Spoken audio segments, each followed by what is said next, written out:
So let me give you 5 steps to really utilizing the power of positive thinking, even though I said this is about negative thinking. And then let me show you how to use negative thinking in an assignment, how to make negative thinking something that's useful for you.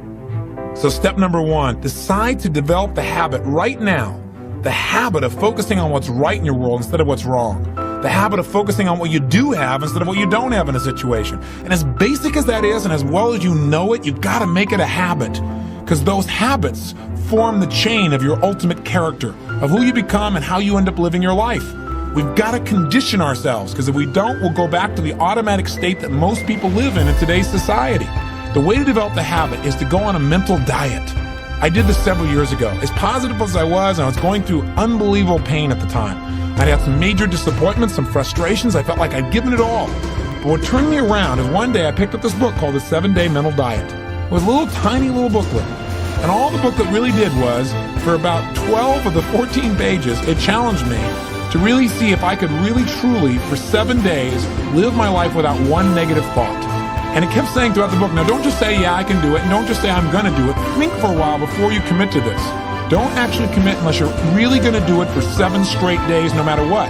It doesn't mean you don't have a negative thought. It just means that if you have a negative thought, you don't speak it. You set it aside, you forget about it, or you replace it. You say something negative, you go erase. What I really mean is this. Or you say, that's not what I mean, here's what I mean is this. And you immediately focus on something good. It's not that nothing negative ever comes out. It's that you immediately do not allow yourself to hold a negative feeling, a negative thought for 7 straight days, day and night, even when it gets tough, even when somebody disappoints you, even when you get frustrated, even when you give your all and it still turns up lousy.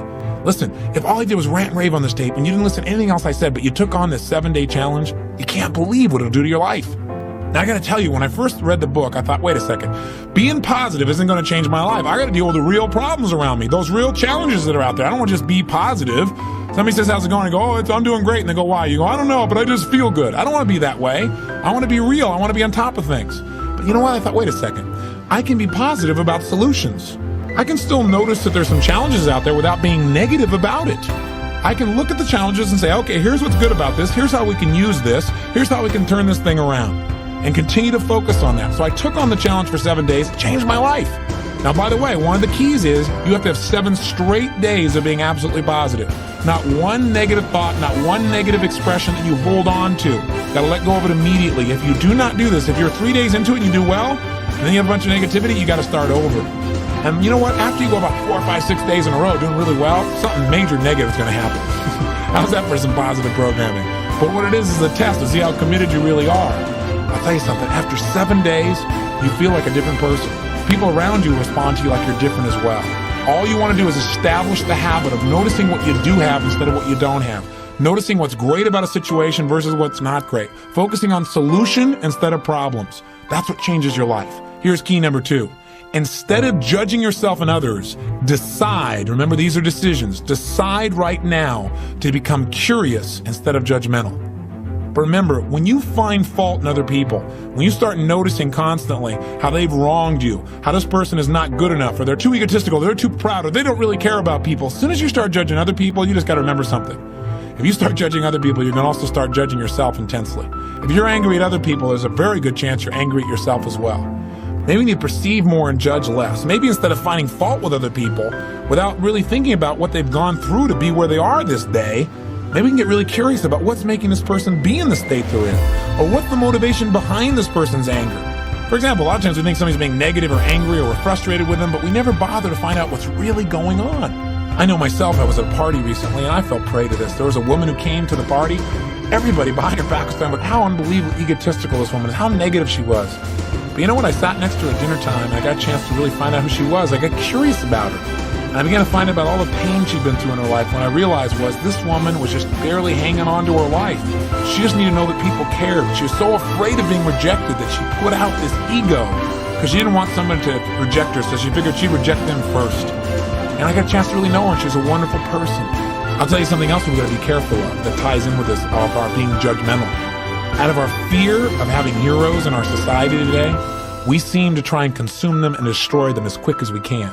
We try to find something that's wrong with our heroes because, boy, we don't want another Jim Jones. We don't want another Jim Baker. Remember, we got to judge less, perceive more. We got to get curious. Instead of living in a society where we're so afraid We're so afraid to believe in anything or anyone that we believe in nothing at all, and we lose our power of positive thinking. We try to protect ourselves from things we maybe not even need to protect ourselves from. Or we live in a society where we try and destroy our heroes, where we take somebody like Barbara Walters, an incredible broadcaster, a woman of incredible integrity, who gets nailed by one person in a book, and it's in every newspaper across the land, how she probably stomped on people to get where she was. That's absurd. Or Martin Luther King, after he's passed on, somebody comes back and stomps all over his career and his reputation. Is that the society we want to live in? Any person who takes glee in watching another person's pain will experience plenty of pain themselves. Remember the quote, "He who is without sin, let him cast the first stone." The bottom line is, if you go looking for brown, you're going to find it anywhere you look for it, in others or yourself.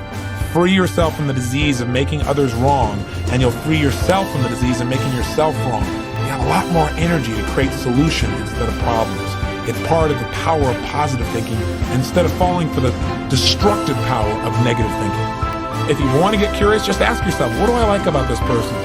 Wonder what's going on with this person that would make them feel this way. How could I help this person? As you ask these kinds of questions, you may learn something about how human beings operate, about their motivations, maybe even some things about how to support yourself as you try to support others. Remember, get curious instead of judgmental. Here's key number 3. If you really want to develop the power of positive thinking as a habit, as a lifestyle, as a strategy for success, then decide right now to find something to appreciate from any seemingly negative person or situation, and develop the habit of giving compliments. See, if you really want to have some more positive feelings in your life, you got to keep focusing on what's right. You got to get curious. And most importantly, you got to find something to appreciate even in the tough times. Because in reality, as we've talked about so often before, the toughest times in your life sometimes provide you with the real resources to change your life. So what we've got to do is find something to appreciate. Not someday when things work out. We got to appreciate where we are right now. And this is something I talked to my daughter Jolie about today. Because she's in an experience today where I thought, well, gosh, she's not being very positive. And I'm going to talk about positive thinking. She came in to see me and she's feeling really sad. She's feeling really down, feeling really frustrated. And you know what her problem is? Her problem is she tried out and won the right to be amongst 3 girls who danced in the electric light parade at Disneyland. And that was about 3 or 4 months ago. She's been going there after school every day, driving from San Diego up to Anaheim, burning herself into the ground, getting up and going to school to be a straight A student still, and trying to visit with her family and her boyfriend. And she found herself maxing out. Now think about her problem. Her problem is that she gets to be at Disneyland and fulfill a childhood fantasy. Her problem is that she loves her family and wants to be with them as well. Her problem is she loves to be at school and really do that. Her problem is she has so much abundance that she has to figure out how to get it all in one day, and she can't do it. And she's physically burning out. That's her problem. And you know what? She says, gosh, I want to be home. I want to be with you guys and all these things. I don't want to miss out on all this great time we have together. I want to be with you guys. I said, but honey, look what you're doing. She goes, yeah, I don't want to miss out on Disneyland either. I don't want to miss out on my career and what I'm doing and what's going on. What's the problem? The problem is she's finding out what's negative in both situations. She's focusing on what she doesn't have instead of what she does have. Now, I could be negative about that and say, gosh, be more positive. You know what? In reality, I realized being negative in this situation may not be bad. What do I mean? I don't mean being negative. I mean being intelligent. I mean being critical in your thinking. Seeing what you don't have is sometimes useful too. This is what I promised you in terms of the power of negative thinking. Here's how negative thinking can be useful.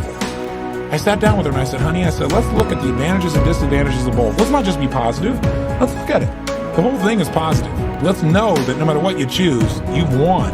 You have what most people dream about. Weigh a lot in your life. Make sure your focus is primarily positive, but at times, at special times that you designate, you're going to say, hey, what isn't working? And allow that pain to drive you to do something that's very positive. That'll change your life. Here's key number 4. Decide not to be perfect. You say, what? I said, decide not to be perfect. One way to make sure you're negative is always trying to be perfect. Because you know what? You're always going to notice you're not. Because you're this thing called a human being. When I talk to my daughter Jolie, this girl works so hard to be perfect. Everybody seems to love her. She's a straight A student. She wants to be the very best at school. She wants to be the very best at home. She wants to be the very best at Disney. She wants to be the best at everything. And I'm trying to be the best constantly. In the past, she always noticed what wasn't perfect, and that created pain. So you can't do that. You're gonna screw up. You're gonna be negative. Things are gonna happen where you don't follow through on what you know. You're gonna make poor decisions. You're going to say things you shouldn't say, do things you shouldn't do, mess up like you shouldn't mess up. But you know what? When that happens, instead of being negative and beating yourself up and saying, boy, here's another example of me sabotaging myself, decide what you do want. And say, I'm not perfect, but I am good. And what makes me good and what makes me great and what can make me excellent, as soon as I notice I'm not on track, I correct it and I get better. Your goal each day is to get better, not to be perfect. And that's all anyone can ask of you. If every day you really try and contribute more, be more, and do more than you were slightly the day before, that's all anybody can ask. And if you know you're going to screw up and you don't make it a catastrophe, it's easier to bounce right back up. See, the only way you fail is if you quit. But if you learn something and you expand from it and you make some new decisions that enhance your life and the people you care about, then there is no failure. Don't try to be perfect, because you'll never succeed. And here's the final one, key number 5. Decide to develop the habit of using the F word, faith. Make sure that you're in the position of utilizing the tool that really positive thinking is about. Positive thinking, I've said it over and over again, really is just the power to believe. And as you believe, so is it done unto you. As you believe, so it's created. You need to make certain that you create that certainty inside yourself. And you know what? You and I both know there are going to be times when it looks grim. And the only power you really have is that power to have faith. To step forth and say, I'm going to put myself on the line. I'm going to have the courage to overcome my fears and to take action, even though it may not work out. Even though I may put out my love and it may not be reciprocated, I'm still going to put myself on the line. Because if I don't, that's the only way I can fail. See, without faith, nothing exists. And remember one more thing. No matter how bad it seems, this too will pass. That you've made it this far. You've been through tough times. Times you didn't think you could pull it off. And you've made it. If you've made it through all the challenges of your past and your life still works, you still seem to be somewhat happy, you're still standing, as they say, and gosh darn it, you're successful. And you can make it through this too. It's the thing that'll pull you through. Faith is still the power. It's your ultimate power.